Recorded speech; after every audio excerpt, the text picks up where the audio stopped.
Her father opened the door and frowned before I even spoke. Eyes dropped to my stained jeans, the sweat on my collar, the streak of oil across my cheek I'd missed in the rearview mirror. He sneered. "I see you decided to dress down for the occasion." I didn't defend myself, didn't explain how I'd pulled over to help a woman stranded on the side of the road, her vintage Mercedes choking smoke into the air.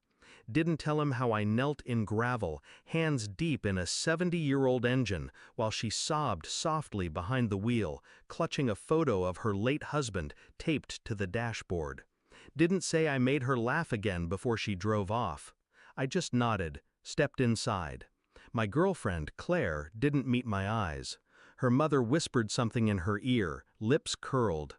That was my first real clue. When I met Claire, I didn't know she was a performance, elegant, polished, gentle on the surface. I saw her in bookstores, sipping tea, speaking softly. She let me believe that meant depth. But I learned too late, people can mimic kindness, especially when it helps them rise. Her parents never liked me, not because I was cruel, but because I wasn't them. I worked with my hands, built custom furniture, came from a one-bedroom house and a mother with cracked knuckles and a heart of steel.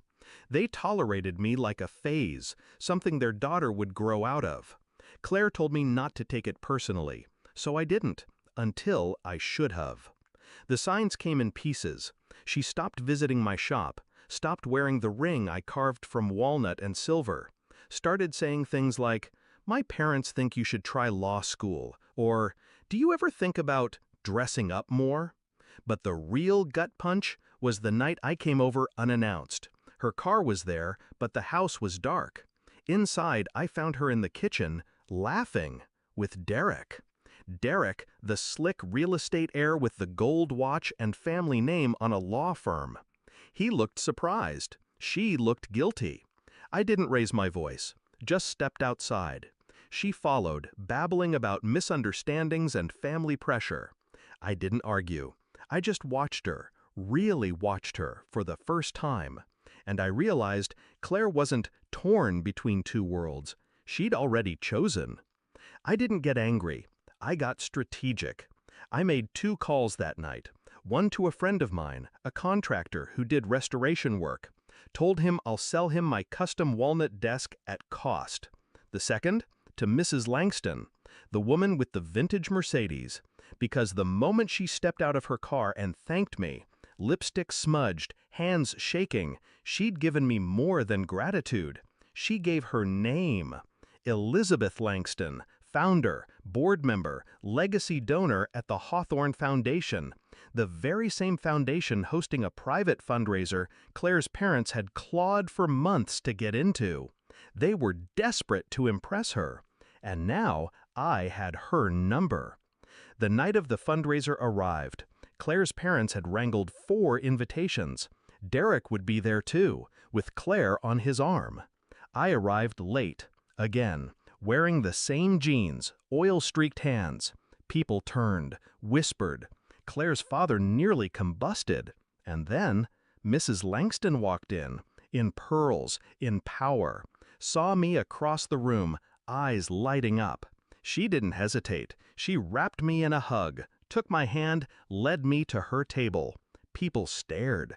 Claire stared harder. Mrs. Langston introduced me with pride.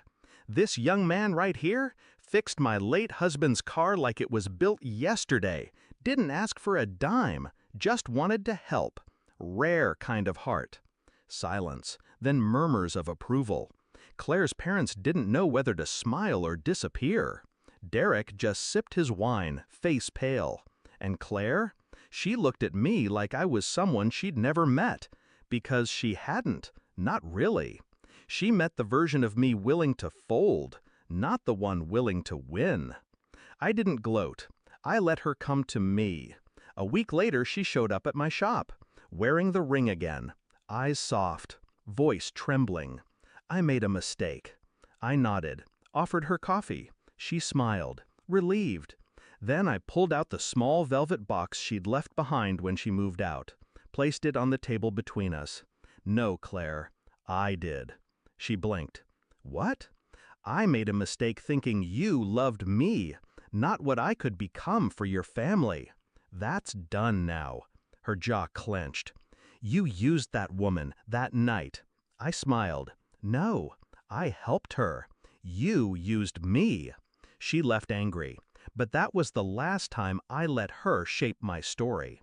Now, my shop's full. Orders 6 months out. Mrs. Langston had a nephew who needed a custom conference table, then a niece who wanted a kitchen island. Word spreads.